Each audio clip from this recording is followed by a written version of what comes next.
Hi friends, welcome to RN's kitchen. இன்றைக்கி நம்ம road side கடையிலலாம் இட்லி தோசைக்கு ஒரு சாம்பார் சாப்பிட்ருப்போம். அது ரொம்பவே டேஸ்ட்டாக இருக்கும். அதே மாதிரி வீட்டில் எப்படி டேஸ்ட்டாக செய்யலான்னு பார்க்கலாம் வாங்க.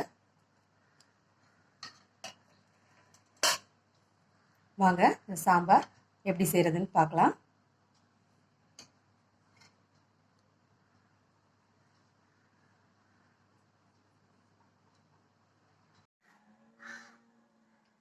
இந்த இன்ஸ்டன்ட் சாம்பார் வைக்கிறதுக்கு ஒரு குக்கரில் 2 தக்காளி, மீடியம் சைஸ் தக்காளி நறுக்கி வச்சுருக்கேன், அதை சேர்த்துக்கலாம். ஒரு பெரிய வெங்காயம் நறுக்கி வச்சுருக்கேன், அதையும் சேர்த்துக்கலாம். 4-5 பச்சை மிளகாய் நறுக்கி வச்சுருக்கேன், அதையும் சேர்த்துக்கலாம். இதோட கொஞ்சம் மஞ்சள் தூள் சேர்த்துக்கலாம்.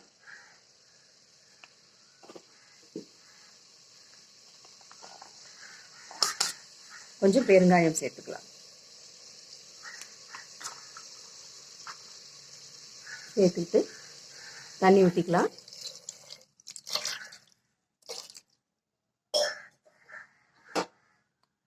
குக்கரை மூடி ஒரு 3 விசில் வர வரைக்கும் வேக வச்சுக்கலாம்.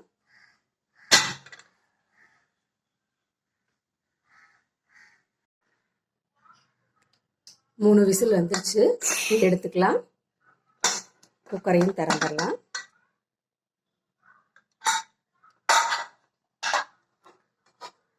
நல்லா வெந்துருச்சு தக்காளி வெங்காயம்லாம்.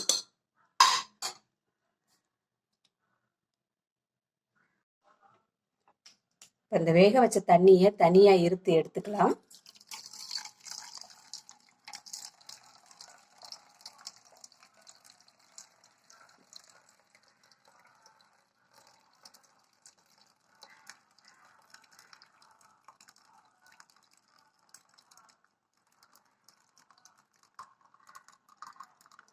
தனியாக இருத்து எடுத்தாச்சு. இப்போ இந்த வெங்காயம் தக்காளியும் சூடு ஆறட்டும், தனியாக வச்சிடலாம். இப்போ அடுப்பில் ஒரு பேன் காய வச்சுருக்கேன், அதில் 2 ஸ்பூன் எண்ணெய் ஊற்றிக்கலாம்.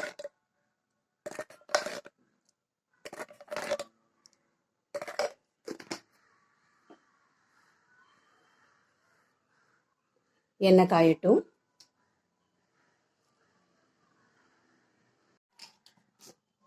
எண்ணெய் காயவும் கொஞ்சம் ஜீரகம், கடுகு உளுந்த பருப்பு தாளிச்சுக்கலாம்.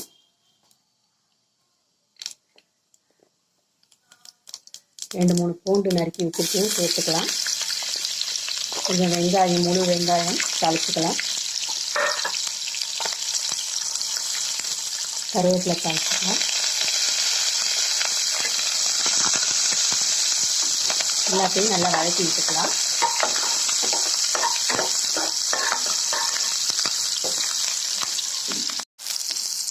வெங்காயம் நல்லா வதங்கிடுச்சு. இப்போ நம்ம இந்த வெங்காயம் தக்காளி வேக வச்ச தண்ணி இருத்து வச்சுருக்கோம்ல, அதை ஊற்றிக்கலாம்.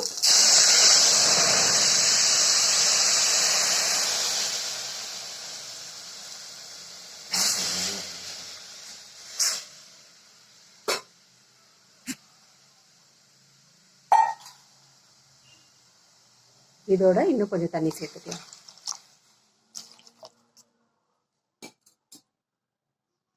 இதில் 1 ஸ்பூன் சாம்பார் பொடி சேர்த்துக்கலாம். இதை நல்லா கலந்து விட்டுறலாம்.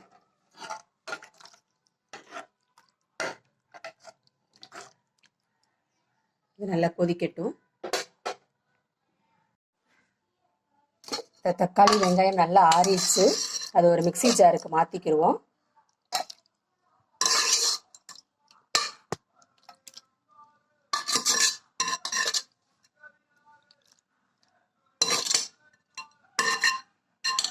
இதை நல்லா நைஸாக அரைச்சிட்டு வந்துடலாம்.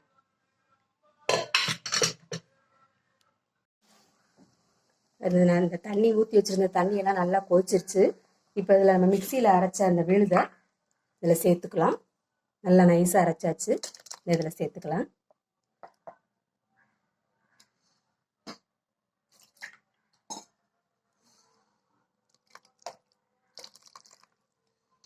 இதுவும் ஒரு 5 நிமிஷம் கொதிக்கட்டும். இதுவும் நல்லா கொதிச்சிருச்சு. இப்போ ஒரு ஸ்பூன் கடலை மாவு எடுத்திருக்கேன். அதில் கொஞ்சம் தண்ணி ஊற்றி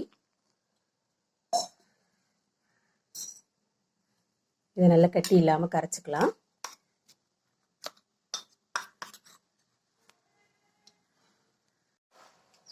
கடலை மாவு நல்லா கட்டி இல்லாமல் கரைச்சாச்சு.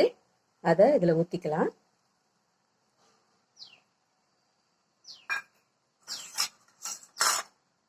இதை ஒரு 5 நிமிஷம் கொதிக்க விடலாம்.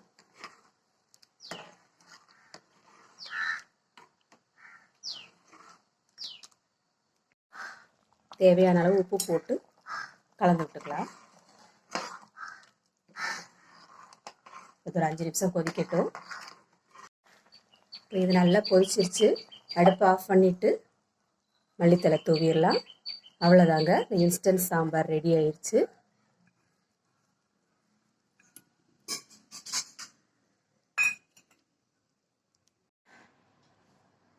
அவ்வளோதான் ஃப்ரெண்ட்ஸ், சாம்பார் தயாராகிடுச்சு.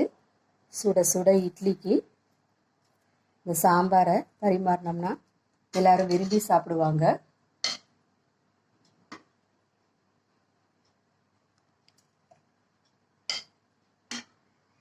சாம்பார் ரொம்பவே டேஸ்ட்டாக இருக்கும். நீங்களும் இது மாதிரி ஒரு தடவை வச்சு பாருங்கள்.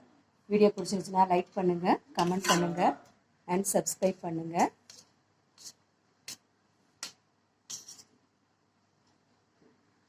தேங்க்யூ.